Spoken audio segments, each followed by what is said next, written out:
Kenapa ada madhab-madhab? Sehingga banyak orang yang fanatik. Ya. Jangan salahkan madhabnya, salahkan yang fanatiknya. Ya.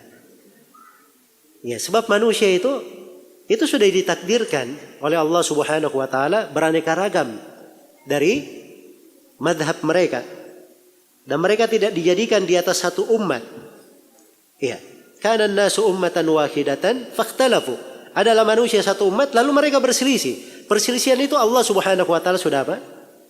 Sudah takdirkan. Dan Allah Subhanahu wa taala sudah kabarkan ada orang yang fanatik dan menyesal pada hari kiamat.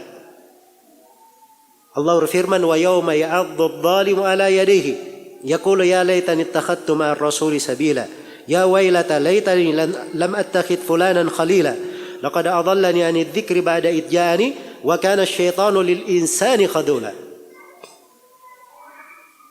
Dan hari di mana tatkala seorang yang zalim itu dia menggigit kedua tangannya. Saking dahsyatnya penyesalan. Kita kalau ke dunia menyesal, sedih, kadang luar biasa sedihnya, tidak sadar dia gigit jarinya, kan begitu. Ini bukan jari aja yang dia gigit, kedua tangannya dia gigit. Saking menyesalnya. Apa yang dia katakan? Wahai andai kata saya ketika di dunia saya itu membuat sebuah jalan yang saya tempuh, saya ikut bersama Rasul. Wahai betapa kasihannya saya, andai kata saya tidak menjadikan si fulan itu sebagai kecintaanku. Nah, ini fanatik yang seperti ini berbahaya. Jelas ya?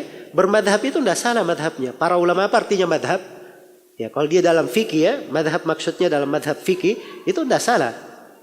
Tapi di dalam akidah, madhab itu cuma satu. Hanya ada madhab ahli sunnah, madhab as-salaf, jalannya para ulama ahli hadis. Cuma ada satu saja. Itulah jalannya Rasulullah sallallahu alaihi wasallam yang diwarisi dari masa ke masa.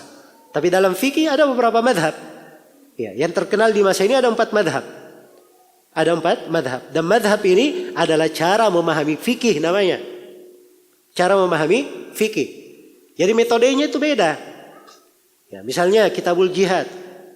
Kalau madhab Hambali, kitabul jihad ini diletakkan di akhir pembahasan ibadah. Makanya setelah pembahasan haji, jihad mereka bahas. Kalau di madhab lain tidak, dikasih di pembahasan lainnya. Mungkin ada yang masuk ke muamalah, ada yang masuk di interaksi kepada manusia. Ya, beda di dalam meletakkannya. Nah, ini kan tartib namanya.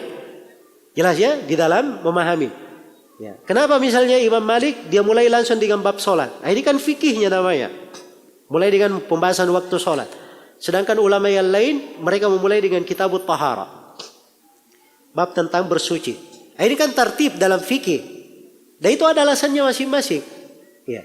Jadi kalau dia mengikuti mendalami fikih di atas satu madhab dalam rangka susunan ilmiah di dalam membentuk kemampuan ilmiahnya, itu adalah hal yang bagus. Sebab kalau dia gabung-gabung madhab bisa bingung, apalagi bagi apa? Bagi para pemula. Tapi dasarnya fikih itu ma'rifatul huda bidalilihi. Ma'rifatul dalil ma ta'lilihi. Itu fikih. Dia mengenal dalil beserta dengan alasannya.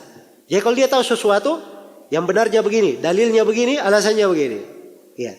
Benarnya begini, dalilnya begini, alasannya begini. Itu fikih. Ya. Jadi kalau ada madhab tidak ada dalilnya atau dalilnya tidak kuat, maka dia tidak ambil. Diambil madhab yang lain. Nah, itulah cara beragama. Kita pakai madhab manapun tidak ada masalah di dalam hal tersebut. Baik.